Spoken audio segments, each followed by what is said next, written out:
Namaste, Galactic family, and welcome back to the channel IndigoAngel. And today I have a very special video for you guys. As you can see here, I have 4 very beautiful special ladies, 5 including myself, and we are doing a Divine Feminine Roundtable. And we are going to get into and discuss a current topic that seems to be highly amplified at this time. The planet and her occupants seem to have reached a pivotal point where the gender principle of creation and the universal law of gender's integrity is being tested on every level that it exists. And what this means is that everything having to do with masculine and feminine principles of energy is going through major transformations at this time. So the blueprint of this is shifting and is also being distorted through specific negative and collective unconscious agendas on many levels. And it distorts for us to be able to see it more where these shifts are being played out collectively so we can become aware of this. And this is a galactic topic because the law of gender is a fundamental aspect of human existence. And this ties deeply into our healing, our regeneration, and our ascension as we rise into higher consciousness. So this definitely is an aspect on many levels that keeps us polarized in the 4D, but not just the 4D, through all 12 dimensional spectrums. This polarization is taking place, but the most warfare plays out in the 4D astral. And this is what plays into a lot of the gender misery programs. So I'd like to take a second here for everyone to be able to introduce themselves before we jump into the topic of discussion.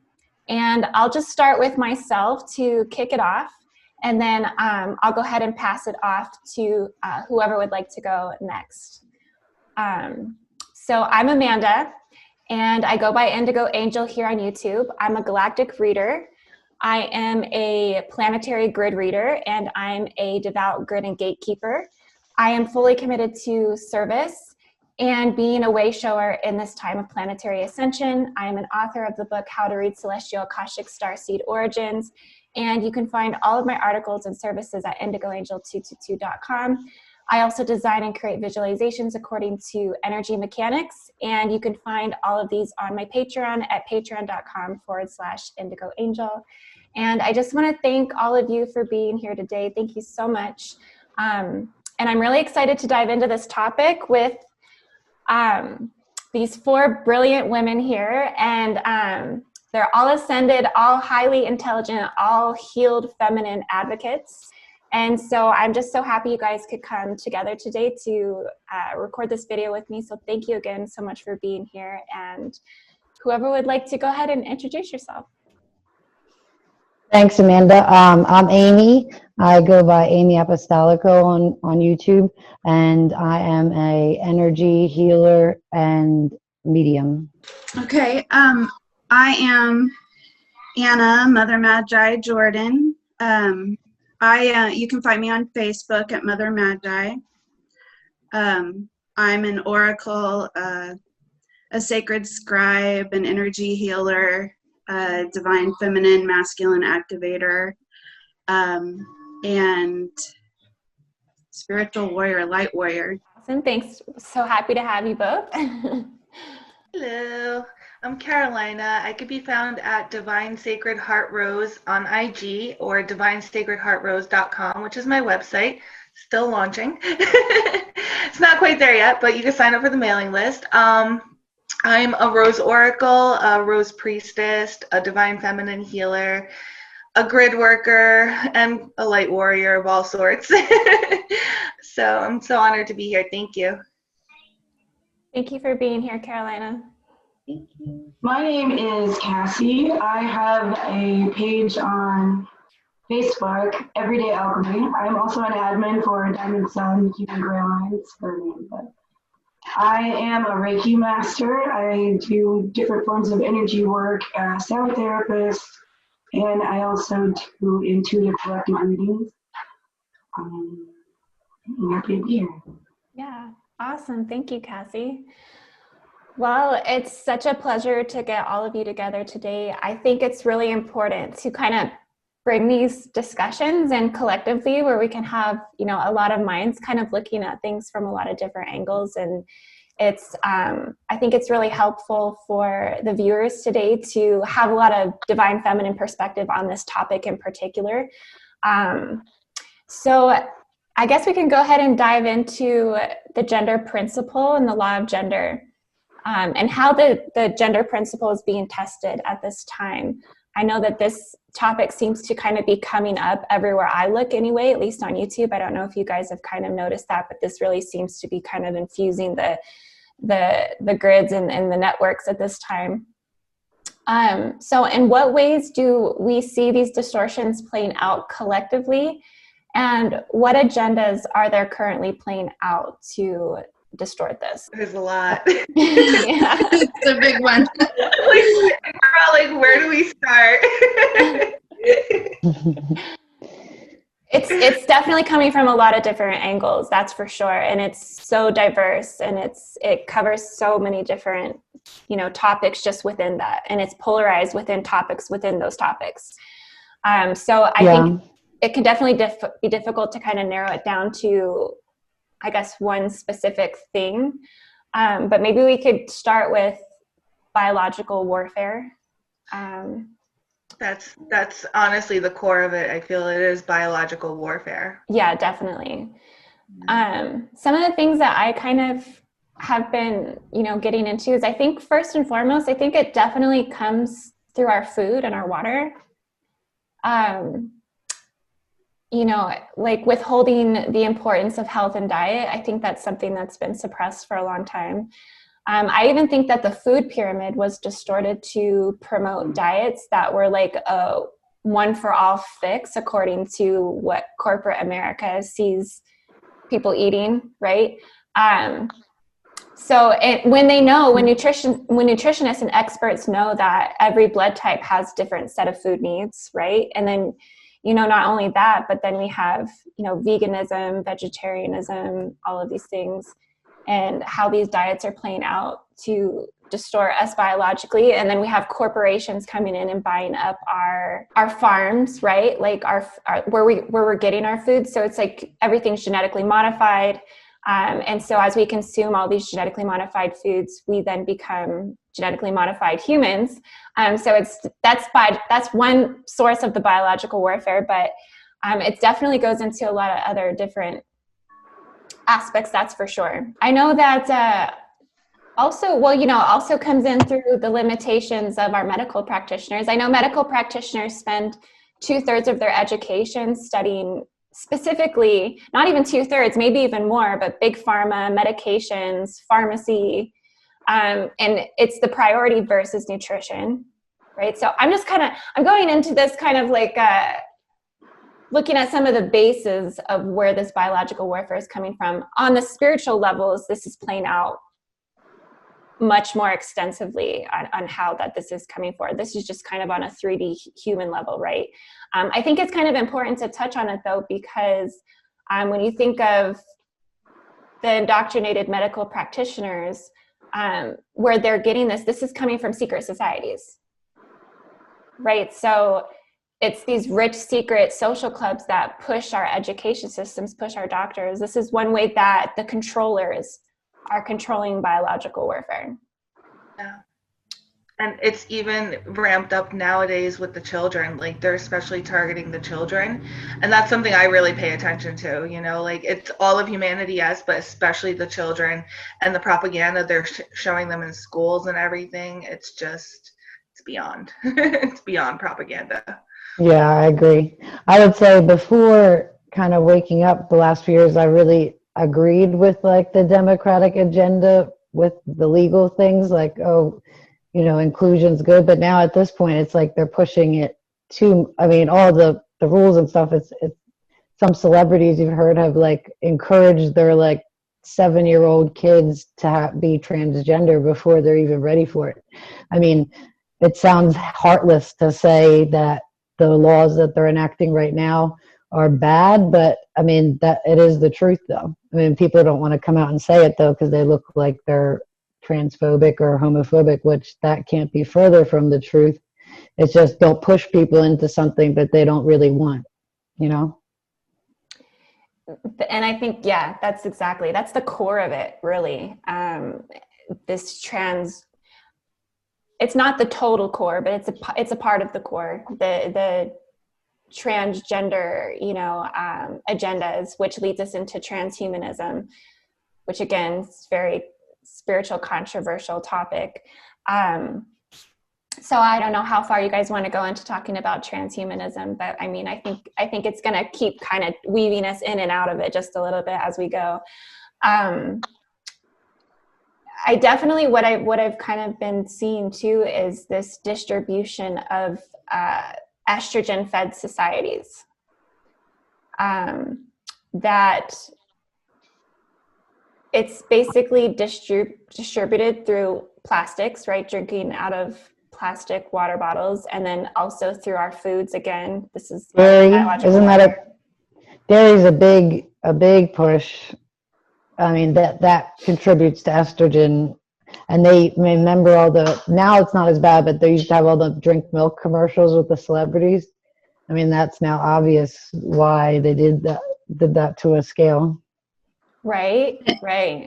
It starts with the soy-based infant formulas, right, at the very beginning of life. I was looking at it last night, and some of them are up to 66% soy-based, And in my view, it goes back to the dietary hijacking, goes all the way back to when our societies as a whole were hijacked to shift from matriarchal to patriarchal, because that's when consumption of other sentient beings began, which is consuming the essence of death and, decay. Which is violence, we're consuming a violent vibration when we do that. So it goes way back to, before the Piscean age, which we're finally coming out of now. So it's been, just growing and growing. And then, in the current modern society, it really does begin at, robbing our children of the ability to be at the breast because of how our culture is set up. Mothers need to go to work and they're away from their infants, So there's a lot of reorganization that needs to happen. And I do think that the pandemic has actually ended up assisting that, because we are forced to acknowledge how important our caretakers are and our providers for our elderly and our youth are. This is a vital block of society that has not received any financial worth in the current patriarchal capitalist system. And that's inherently flawed. It leads to violence, it leads to poverty for children and women, it leads to heartbreak, so it's, the deck is being reshuffled at this time, though, for sure. Yeah, that's a very good point. And also, just shaming of breastfeeding. Yeah. Oh, it's disgusting. I breastfed my sons till they were 3.5, and they, it was on demand. It's hard. I don't relate to it.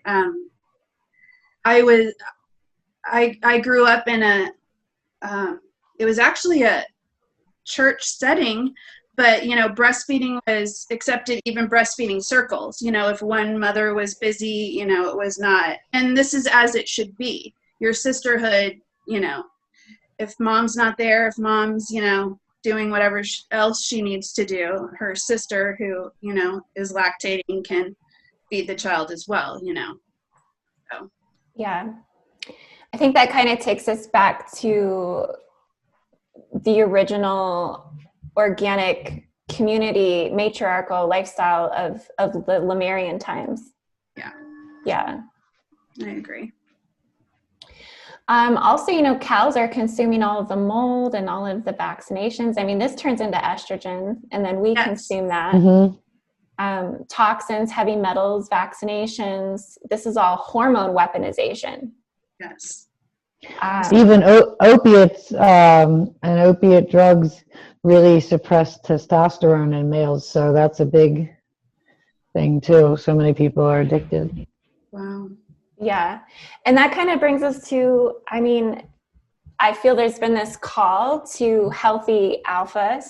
Okay. And it doesn't have to just be alpha masculines. It could be healthy sigma masculines, healthy omega masculines, healthy beta masculines, but masculines just getting healthy in general and fulfilling their role in this time, because it's like when we're in these times of crisis and we have this new world order agenda, we have these regime changes, these takeovers, we really need the masculines to rise up in their empowerment.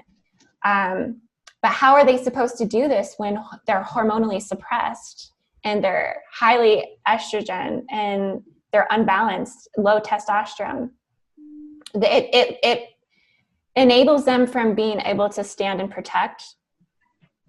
And so I feel this is another part of the biological warfare, is that to keep the society's estrogen fed, keep our masculines estrogen fed, so they can basically, the controllers can control the societies, because when they don't have testosterone, they lose their ability to go to war. They lose their ability to fight for what's right. They can't stand and protect the feminine.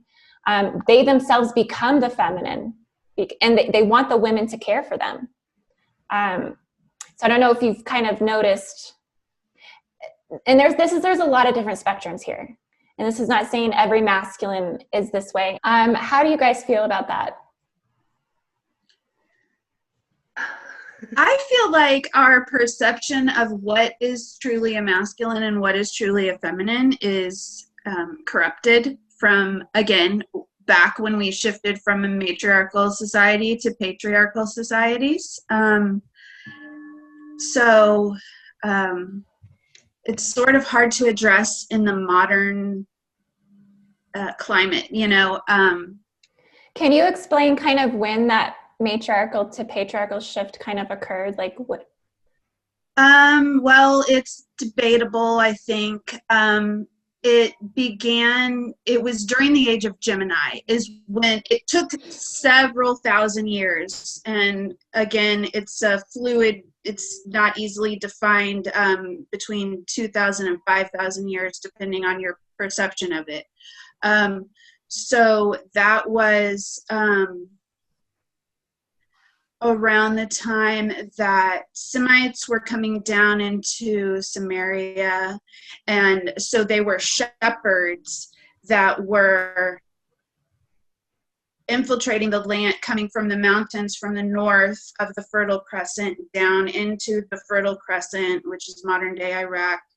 The Fertile Crescent was farmland. It honored the goddess. The temples were all in honor of the goddess, and east of that was all in this way. And the people coming from the west and the north were coming down and bringing, and so it was a conflict between not only the masculine and the feminine, but the meat eaters and the ones who were just farmland, and they did consume dairy at that time, which was of course very different because it wasn't full of all the, foreign stuff that we have now. So it didn't have that negative impact that we get from dairy at this point, which for some people, if you're an empath, it can just be vibrational. You're consuming that poor mama cow's sorrow and grief, So anyway, but it shifted around during the age of Gemini, which was before the age of, help me out here, Pisces. No, we're just coming out of Pisces. So that shift in there happened and that was like the Egyptian timeline when Hathor was the primary deity avatar. And then they demonized was it Moses? Demonized the golden calf, and they melted it down, and that whole thing. So it took all that time, though, between those two ages to really make the complete shift. Right. So it's way back when. It kind of seems like the Anunnaki would kind of be the forefathers of patriarchy. Indeed. Yeah. Who, as we were talking about just last night, I think it was, Indy, I mean, if you're a starseed of any race lineage, which we all are, you know, it's whether or not you're aware of it, you've got Anunnaki in you. I mean, there are very few lineages that have not bred with Anunnaki. Hybridized, yeah. We've all got it. I mean, it's sort of like your shadow self, or your, in my view. Yeah, I completely agree. And I think a lot of that's coming up more and more and more as more people understand planetary Akashic history, planetary just history in general, when start to see beyond the biblical scope of it all, and start to really understand. I mean, I was just talking to my grandmother the other night, and I was like, Grandma, did you know that there was people before the Bible? And she was like, she kind of looked at me a little strange, like, oh, what? There was, and then she chuckled. She's like, oh yeah, I know there was. But, it's just like, it's just not something that's in people's thought of relativity until you really start to kind of wake up to your starseed origins, wake up to your Akashic records, wake up to your eternal existence, that these pieces start to become highly fundamental to understanding your history, your lineage, your identity, and why this matters. And so, yes, I think it's really coming up a lot that we are at a pivotal point, not only with the law of gender, but also with integrating our Anunnaki selves, and integrating this part of our history, because a lot of people hold resistance to this. It's been highly demonized. There's certain sectors of the Anunnaki that are highly demonized, the Jehovian Anunnaki particularly, and other portions of it. And it's trivial and it triggers. And so I think it's important for us to reintegrate these parts of ourselves, because without doing that, we can't come to understand it. And understanding is necessary to achieve knowledge and to achieve wisdom and to transcend these parts of ourselves and to keep shifting into, planetary ascension, ultimately. It's our shadow. It's what we want to avoid looking at, but what needs healing the most, I think. I do think that it's important to note that before the hijacking of religion, spirituality, all of that, prior to that, androgynous people who were born not particularly far on the masculine spectrum, not particularly feminine, you have to look twice, you're not sure, is that a man or a woman? Those people, there's in the canonical scriptures, they're referred to as eunuchs, and I think at one point it shifted to where they were castrated, but prior to that patriarchal violence taking over, and people who were born kind of in the middle of the gender spectrum were very often the keepers of the temples, the priests and the priestesses, and they were regarded as the most in touch with the divine. And they were highly revered and respected. And this was before the biological warfare started, so it is really important to honor the sacredness of the natural state of these individuals prior to humans being, thrown out of our hormone systems, which, everything gets started in the womb. These people, and this is throughout all of the globe, all of the indigenous tribal cultures, these were considered sacred because they were born already with their inner divine masculine and divine feminine in the state of Heros Gamos, the united inner divine marriage, which is what, is a major goal in, personal achievement, to reach ascension, is to find that balance, you know. So I just want to take a moment to acknowledge that that is a sacred state of being, you know, and the fact that it's been hijacked and demonized and, you know, do you feel that it's been hijacked by transgenderism to some degree? I think so, yeah, I do. Because a lot of reasons, and it's really difficult to talk about. It's really personal to my family, and you know, it's a form of violence, and so I just want to state one of those biological warfares on this would be circumcision. Yes.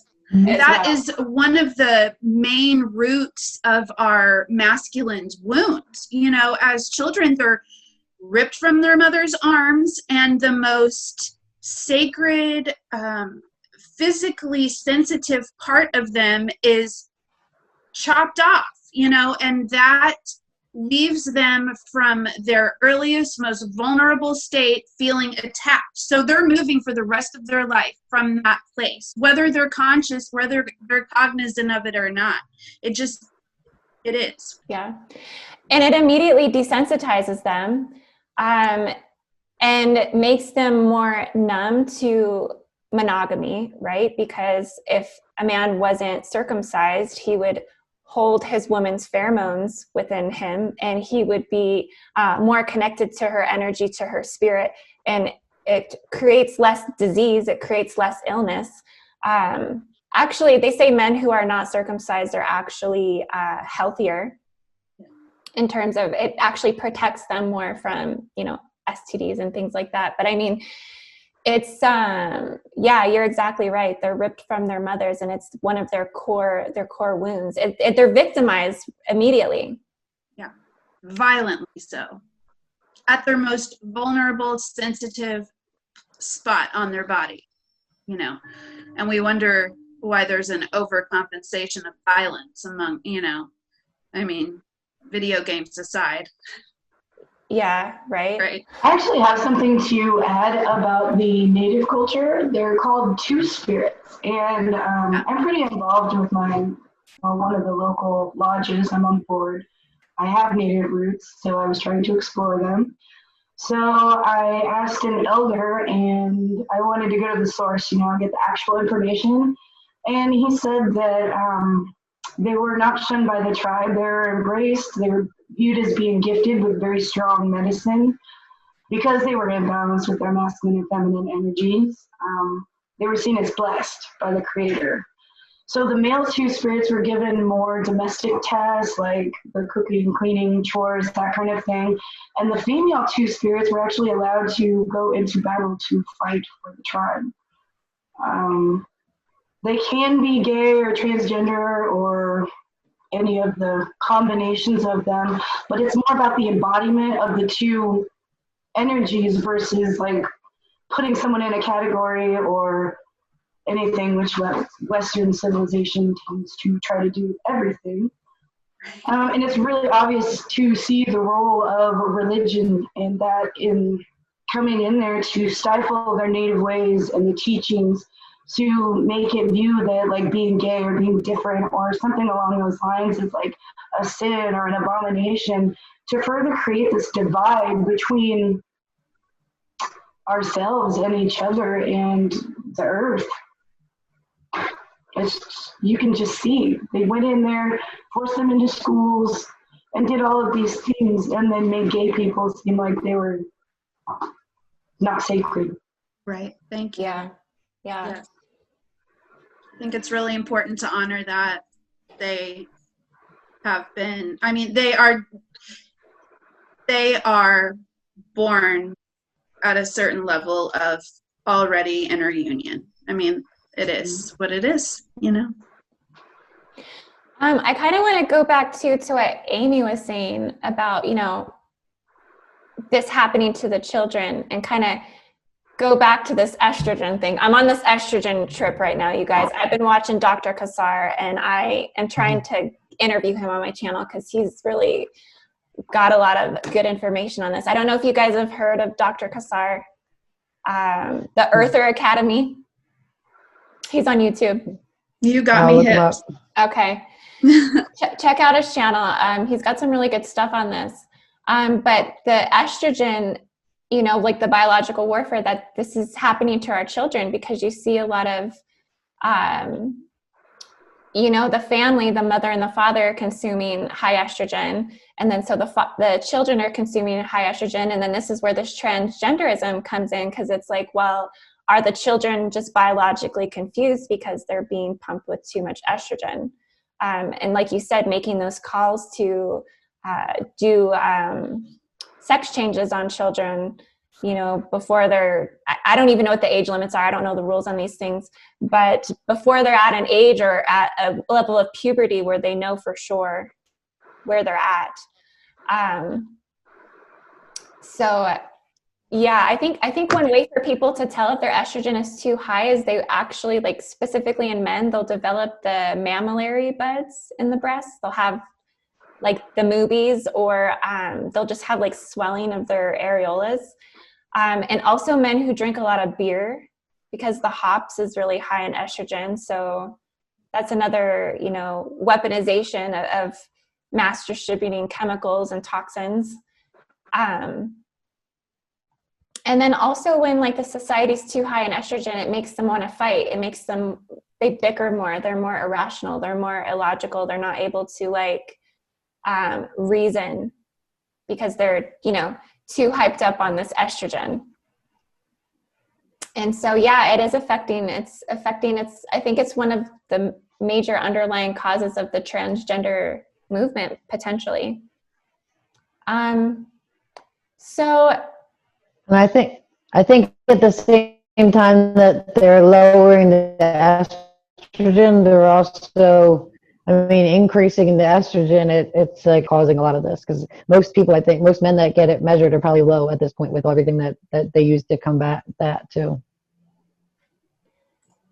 So what else besides biological warfare could be causing these gender distortions? Political parties. I mean, I feel like a lot of it now is they're going too far the one way to, and it's supposed to be the nice all-inclusive way, but it's good. I think it's breeding two different. A lot of Democratic guys are more beta males that are more feminine, and a lot of Republican, the Trump party, they're more alpha males, but a little bit distorted alpha males at the same time. That's what I would say. Yeah. Yeah. So it's causing a big divide, and that's why there's so many people fighting with each other. But a lot of the men on both sides are distorted, just different opposite sides. I agree. It's kind of like the sociological constructs of Western modernized patriarchy. And it's kind of where it's like your purpose is to develop skills to live your own life versus head to head with instant gratification. Like we're in this time where to get instant gratification all of the time. Some of the things where I see this gender distortion coming up with this instant gratification is like online dating.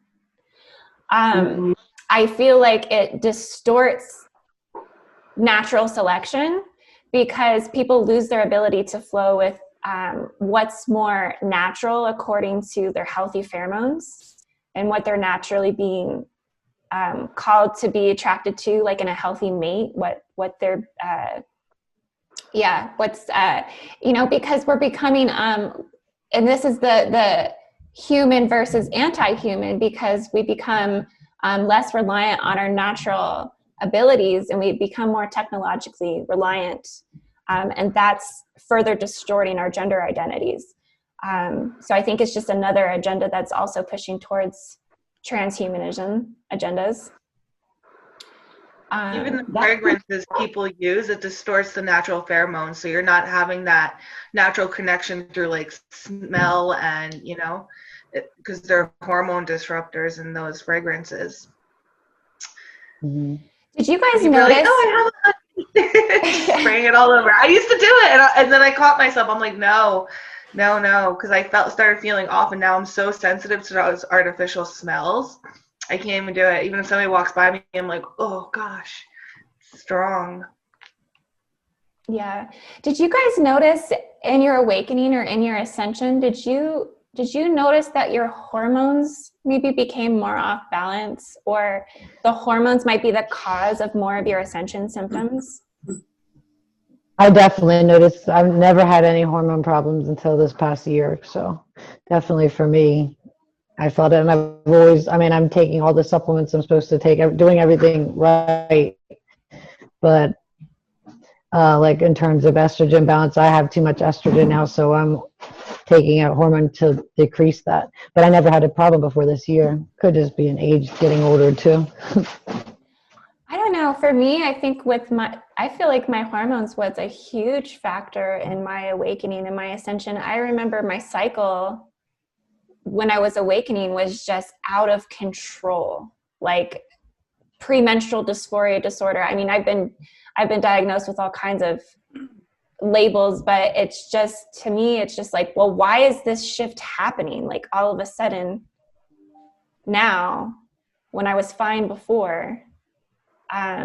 I think, the planetary ascension is definitely mutating our DNA. I think high estrogen also mutates the DNA as well, permanently. And I think that they know that. And so, again, why they are pumping society full of estrogen. And atrazine, is that full of estrogen too? The atrazine? Have you heard of that? The thing, it's a chemical that turns frogs gay. Oh my gosh. Wow. Atrazine. Everything, pretty much. I'm not sure, but. What is it in? I'm not 100% sure, but it's called atrazine. It's like the water supply, the food supply. Look into it. It's pretty disturbing. Oh my goodness. Okay.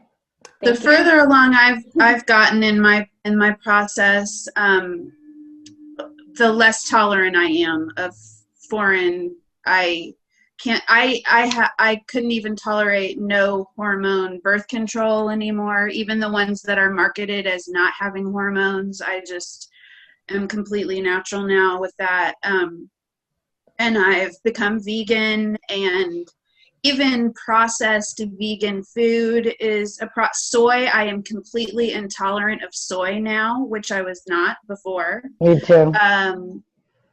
Which is, we all know, very high in the fake estrogen. And one of the big, it's in everything. And that's one of the big, hijackers they use.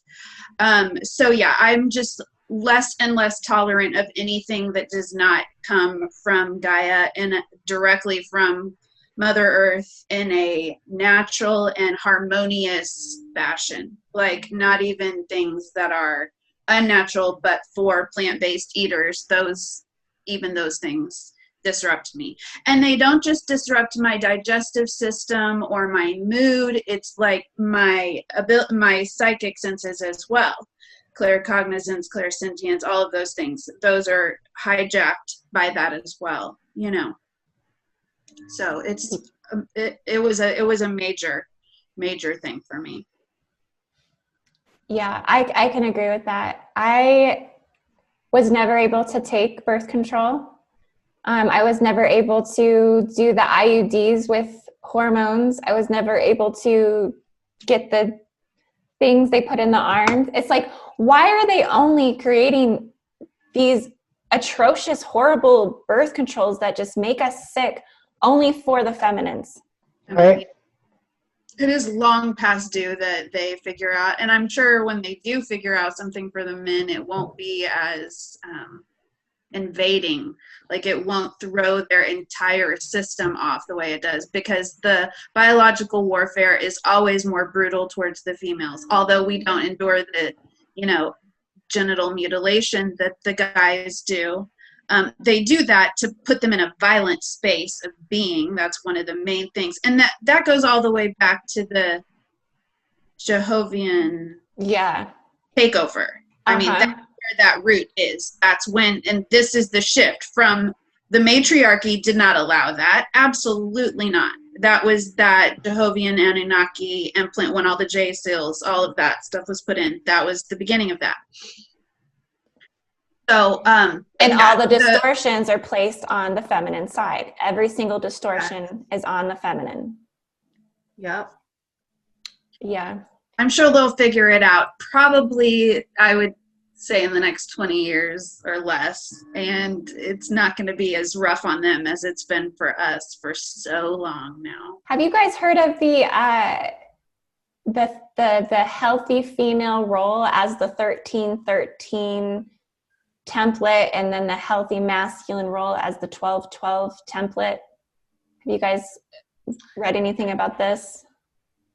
I've tapped into the 12-12 and the 13-13 frequencies and the templates, yeah, but it's just like a balance. It's a balance to them. That it's basically where the genders merge between genetic equals. And they have those, you know, the healthy electron patterns. But then again, this would be that fully merged feminine masculine within the Heros Gamos.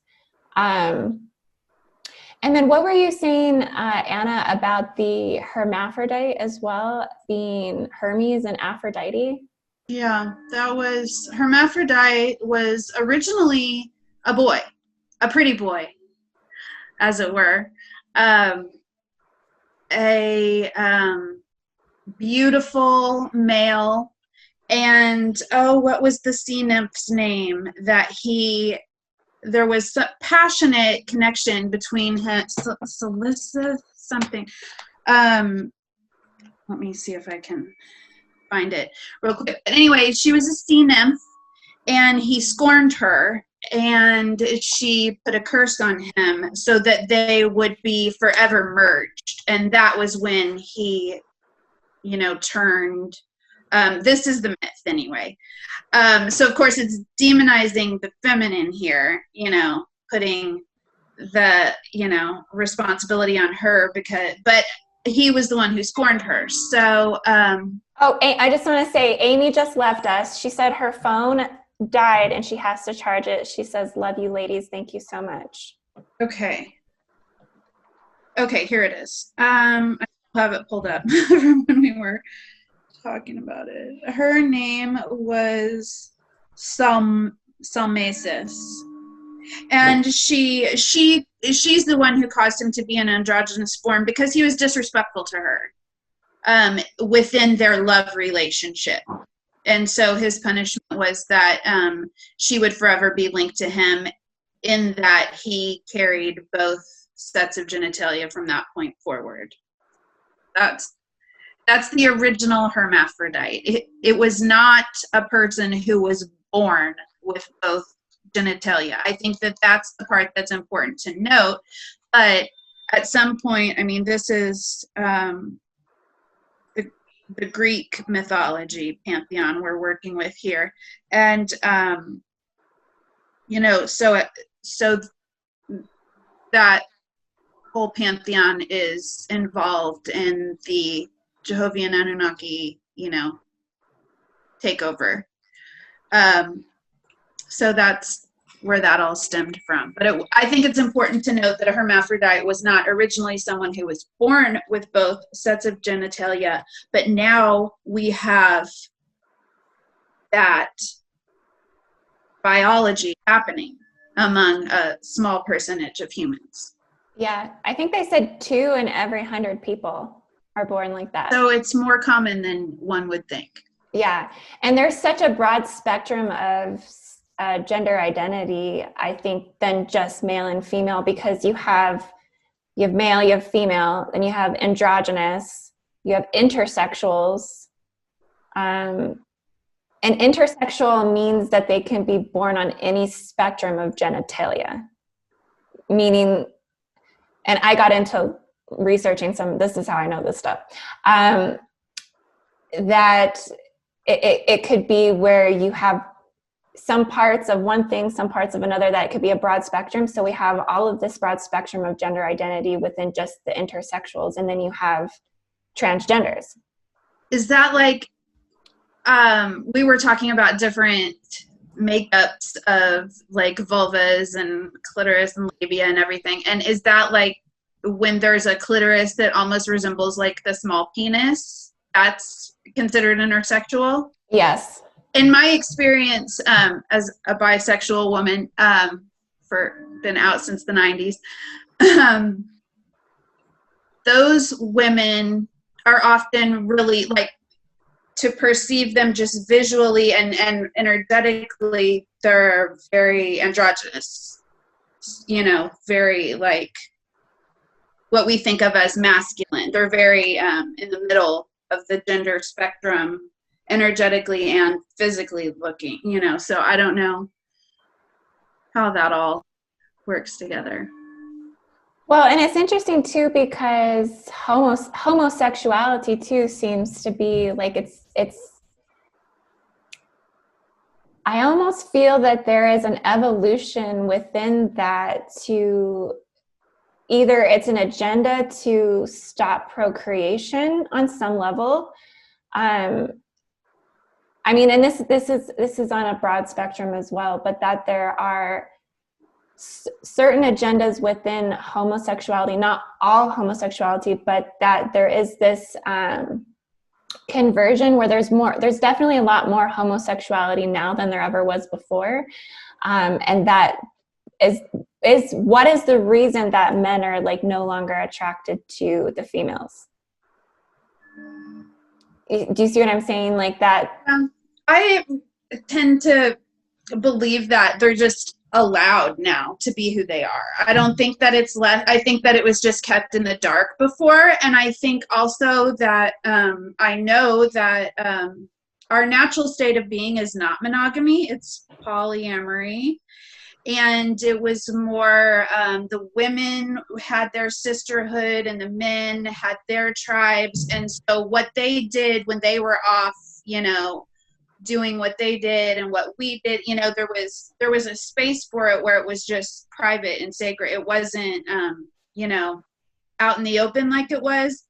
And I think that it also, it intermingled with poly situations more, which we see some now, but it's still, that's kind of a taboo thing, you know, still now.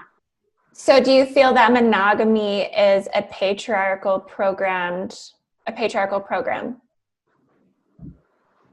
Yes. In a word, yes. How do you feel about that, Carolina?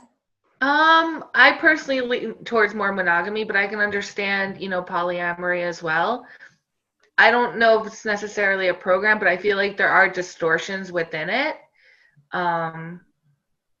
that do kind of, you know, make you feel like you're sinful if you're not, you know, monogamous, if you're, you know, lean more towards polyamory. So, you know, there's those nuances, those nuances that cause a lot of the distortions and a lot of the conflict around that topic. It's a divide and conquer tactic. Yeah. It's keeping the tribes separated and broken down into the smallest possible unit. One man, one woman, and their offspring, that's it.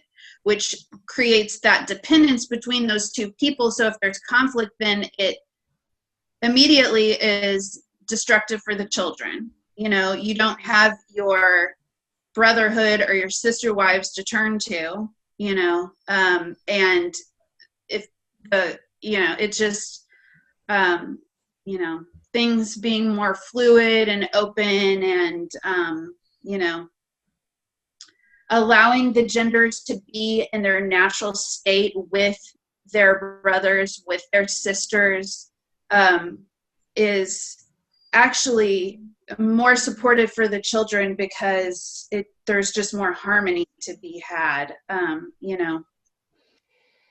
Do you guys think that with the COVID that it was a way to bring people back into some of that awareness?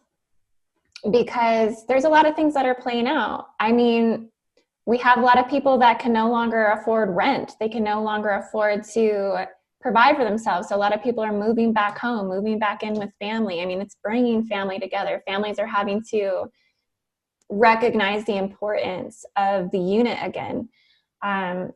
So, I mean, everything is a force of manifestation. I think everything happens to ultimately in the best interest of humanity. That is the end game. That is the end result. But I do feel that, yeah, COVID kind of has played a role in bringing people back into the awareness of that family unit and being, you know, more unified. How do we as feminines help our masculines at this time to understand their most supportive role, their healthiest role? And what is the feminine seeking to see in our healthy masculines? Because this is something I've kind of noticed in a lot of masculines, not all of them. I mean, I have a full spectrum of different types of masculines that I communicate with. But I mean, if you directly ask them, what is a healthy masculine? I think they really take a second to kind of really think about that. Like, do I know what that is? Right. And then when you kind of start telling them what from our perspective, what that is, I think it's helpful. And it helps them to kind of look at themselves and look at the world around them. And, you know, what is a healthy masculine? What's a healthy feminine? You know, because we have these dark mother templates. We have these wounded parts of us too that come up. This comes up through, you know, Hydra, the demonization of the feminine. It comes through Cassiopeia, the mother in vain. It comes through, you know, all of these different archetypes as well. That play out through us as a feminine. So what does this look like for you guys? I think it's really important, and it has been shown to me that although our modern idea of feminine and masculine is that the feminine is more sensitive and the masculine is the tough, strong, in truth, women are more complex, and it's not that we're necessarily more intelligent. It's not an intelligence thing, but it's like we have many shades of gray, and for masculines it's more just like black and white, you know? And so when they need our affection, when they need our support, when they need whatever it is, it's black or white. We're giving it or we're not, you know? Whereas with us, it's like they can be, you know, kind of, there's some in between, there's some leeway there. And in truth, they're more sensitive than we are. I mean, look at everything that, like, if it's not white, then if it's not, you know, the love and light, then to them it's rejection, hurt, pain, you know, it's just, it is or it isn't. And they feel a need to hide that often, that pain. And it comes out as aggression and violence, or they just walk away, abandonment. It can also come out as. So I think that it's, there's this skewed perception of what even is a healthy masculine or a healthy feminine. And so our 0 point is off, you know, so it's hard for them to conceptualize that because they don't even have a concept of what that is, you know, because of the way we've had these gender distortion, corruption campaigns happening now for several thousand years, you know, and we have the cellular DNA coming through, the cellular memory coming through our DNA that has been hijacked for so long now. It's like so much work to even get into their internal wisdom with it, even for those who are awakening or awakened, you know? So I just think being mindful of that, like women are so resilient. We are. They just don't have that same resilience we do, in a sense, emotionally especially. Maybe physically, it's, you know, there's strengths on both sides. I'm not saying one's better than the other, you know, or one's more intelligent than the other, but what we perceive as the masculine strengths and what we perceive as the feminine strengths, I think are really mixed up right now. And so it's hard for us to even conceptualize what a healthy masculine or a healthy feminine is. I have something to add to that here. When I was thinking about this, I thought, man, humanity has been like basically under attack just to survive. So we've been living out of fight or flight for thousands of years, and that's caused an emotional rut in the collective. So, where's it going? The roles that were created as like women take care of the children in the home, and then men go and fight and protect for us, like, and provide. It's almost like we need to take a page from each other's books and really incorporate that, and where the women can step up and help with providing and working, but the men step up too and help with the child raising and all of that. And in turn, we might view things a little bit differently, so we can be more helpful to each other, because I don't think a lot of men understand how much work it is raising a child, and doing all that by yourself is a lot of work. But at the same time, the women don't really think about the man and his repressed emotions, and we just don't give each other enough time and space to be able to heal those things, but we haven't had a chance to. I agree. Yeah, me too. And it comes back to parental programming, generational programming, ancestral programming, and having to clear all of this from within yourself to get to the core of these issues, and then still have distortions come up again to clear again and again. So it really takes you back to your childhood. You know, what did you see within your parents? You know, there's a huge percentage of the collective that grows up fatherless. Yeah. And so, you know, I myself grew up without my father. And so there's always this part of me inside that doesn't even really know what that would be like if I had that supportive piece. Would I be healthier? Would I be stronger? Would I be more confident? Would I feel loved differently? Would I have healthier relationships?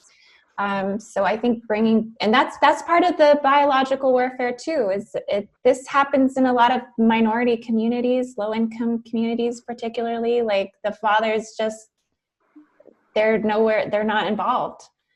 And then you have the child support systems that don't cater situationally. I think in a lot of ways it's kind of like men pay child support.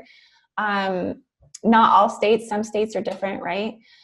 Some are more like father oriented, some are mother oriented, some are more fair.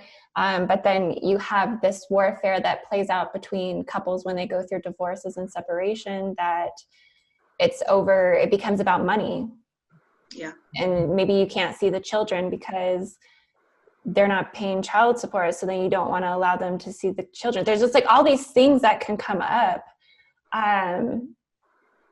that people don't want to admit to or feel, but it estranges them, and it makes them feel resistant. It makes them feel torn, and it makes them act in ways that maybe aren't from love or in the best interest of the child. And that's where the bigger family units come in as being more supportive to the children, because they don't just have the one father, the one mother. It's like, you know, in those matriarchal societies way back then in the age of Gemini and wherever else, it was kind of irrelevant who actually sowed the seed in the womb. You know, it was like whoever is the father role in your family unit. It could be an uncle, a grandfather. It could be just masculines that are close with the women. You know, it could be the father. It could be a stepfather. It could be, you know, it didn't matter so much exactly, but it was that there was always at least one, if not several, supportive males and supportive females, you know. So it was a power grab to break the family unit down into the one-on-one, and that, you know, caused this dynamic that we have right now, like you were saying, where there's this like war between the mother and the father when the couple is breaking up, which is so detrimental to the children, you know, emotionally and mental, in every way. And I'm not, I think, we've gone through the different ages and now we're coming through the dark underwater. We've been under our own shame and guilt all through the Piscean age, and, religion and its conventional constructs has had us, doing penance, and, we're so full of shame and angst about everything. So, and we're coming out of that now. I think in the future going in, we're going to be more embracing the androgynous, embracing, regardless of whether you're a masculine or a feminine, if you want to be at home raising the children, if you want to be out in the career, we're building now a community. We're entering the age where it's we're minded towards just the community, supporting the children, getting children out of poverty, supporting whatever gender you are, whatever it is. If you're a masculine who wants to stay home, if you're a feminine who wants to work, if you're a middle of the road gender person that wants to do whichever, just making it work in harmony and honoring individual, whatever that is, in a unit of supportive family, whatever that is. You mentioned a bill or something that they were going to pass where they were going to send $370 just per child per month. What was that about? Oh, that's one of the things the new administration is looking at doing to end child poverty. And I think the statistics so far were projecting that it'll raise like a third to almost 50% of children who are living in poverty now up out of poverty by doing that, and we touched on too in that conversation that, there are those in the spiritual or awakened community that are really resistant to anything that looks like, socialism or communism, and they're coming from a place though of perceiving it from this like oppressive patriarchal communist that we think of traditionally back when Berlin had a wall and Russia was, a big communist conglomerate and all that. And what we're seeing now in the tide turning is more geared towards ending socioeconomic oppression, ending the inability for family units to be able to survive in whatever form they need to, whether, again, you want to be home, you want to be working, whatever, let the unit be supported for what it is, and not dictating, individual freedoms in correlation with support economically. It doesn't have to be the same thing. Well, this has been amazing. I've had such a good time doing this roundtable with you guys. So hopefully this could be something that we can continue to do and touch on more topics. And does anyone have any final last things that they'd like to say before we end our video today? You can find me at Mother Magi on Facebook, and I do readings and sessions, a lot of different kinds. You can just direct message me there and tell me, what your need is or your desire, and I'd be happy to link up. Awesome. How about you, Carolina? Gosh. I just feel it's so important to just focus on structure and the heart space, because I feel like a lot of the distortion stems from just humanity as a whole being disconnected from the pain body and not acknowledging the depth of the pain that we all carry within. And that's a really important aspect. We just have to acknowledge that no matter what the situation is, there's typically pain beneath the anger, and there's typically fear beneath the pain, beneath the anger. So it's a very multi-layered thing, but yeah, I think compassion is just so important at this time as humanity kind of, awakens to whoever and their own individuality, because individuality is key. I feel like we're all a harmonic of the universe, and it's just important to just sing our songs, Yes. Yeah, absolutely. I agree. How about you, Cassie? Any last I words? would like to, yeah, I just want to add that we can heal these distortions through supporting new ways of dealing with the emotional expression and suppression that we've gone through for so long. And just by embracing people as they are.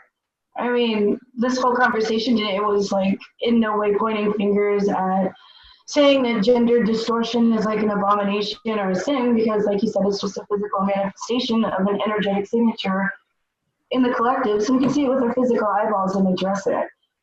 So it's just bringing that focus back to the collective emotional body and bringing the awareness to the root of the cause, which is the emotional suppression. So like you said, compassion, empathy, those are all the ways to unity. Love, love, love, love. Love is the answer in all its many forms. That's the medicine. Absolutely. I just want to wrap up and say too that I know a lot of divine feminines and a lot of divine masculines at this time are really working through a lot of their relationship wounds. And a lot of men will project harm or hatred towards women, you know, subconsciously or unconsciously, but this then further destroys their inner female and vice versa.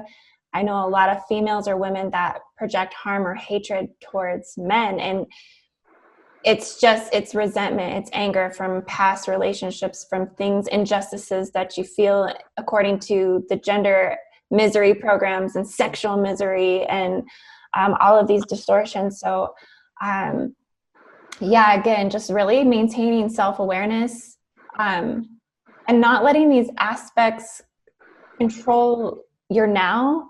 And I know that I've been guilty of this as well. I know I've gone years being angry at the masculine, not being able to have, you know, healthy friendships or healthy other types of healthy relationships with the masculine. So really taking a step back to give yourself space and time to heal those wounds and work through all of these things on all of those different levels and layers that it's being projected forward, whether it's from ancestral programming, parental programming, just your experiences in this life, past life karma with relationships. Just be conscious of your now, because every now is an opportunity to try to form the best, healthiest relationships we can within our own gender identity. So that's what I have to say. And I just want to thank everybody for being here today. Thank you, Anna, Cassie, Carolina, and thank you, Amy. I know she tapped off a minute ago. And again, we'll try to possibly do these once a month. I think that would be awesome to kind of come together and just collectively be able to put our heads together and talk on topics. I think it's a beautiful thing to do. And again, I know that a couple Divine Feminines had reached out to me in email to be a part of this one. So I will be in contact, and possibly we can have you join us in the next one that we do.